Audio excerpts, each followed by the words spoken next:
So what is risk? You know, in the industry, everything you see, even on the Morningstar reports, is volatility, standard deviation, right? Because we can measure it. Maybe that's why we picked it. But if you optimize for volatility, you're probably not, it's possible that you're not well diversified. Probably likely you're not well diversified. And the real risk you have then is, hey, I'm not going to meet my goals, right? I need $2.5 million to retire, and I'm not. And now I'm looking at 1.25 million for 3 years. You know, I'm not going to get there. That's the biggest risk. Who cares what the volatility is when you think about it? You're worried about not making your goals. When we look at, I'm going to show you 2 bull markets, 2 bear markets. This also isn't accounted for in modern portfolio theory. A bull market 98 to 2000, everything seemed to work just fine as far as diversification. A bear market comes, and what used to diversify us, which is I bought a mid-cap stock and I bought a small-cap stock. I bought Fidelity Magellan. I bought, you know, the MSCI World, which is the world index of equities.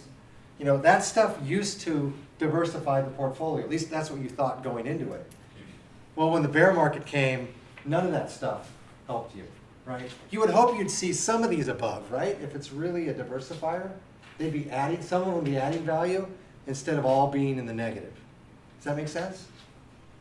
And then you look again, 2003, 2007, you have all those things, and they clearly didn't help diversify your portfolio on the downside. Of course, you guys all know this, right? Yeah. You saw your portfolios, you saw everything in it go down, right? Except for gold, treasuries. Anything else? Managed futures, right? Those are some of the things that make money. And the problem we have as humans, we're not rational beings, right? The pain of a loss is about twice as much as the gain of the pleasure from a gain.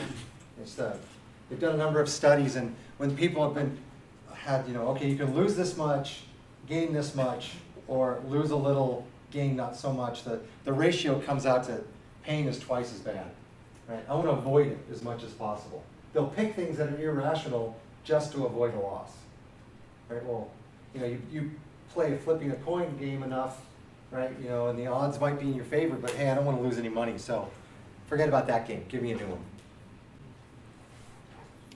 And then, I don't know if you guys remember this graph. So where do your eyes go, right?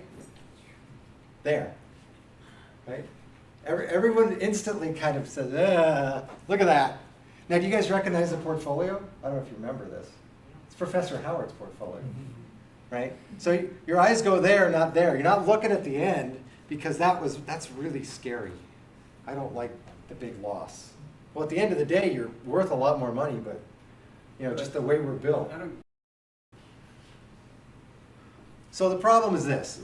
You know, these conventional attempts of diversification are failing. And just when we think we're diversified, the correlations converge. Just when we can't afford to have them do that. And we don't have enough sources of diversification. So when the tide goes out, all the boats are sinking. That's the problem. The answer is an interesting program that you guys will have access to. I'll show you in a minute. Something called G-Sphere, where you can construct portfolios based on diversification, not just these regular standard deviation modern portfolio metrics.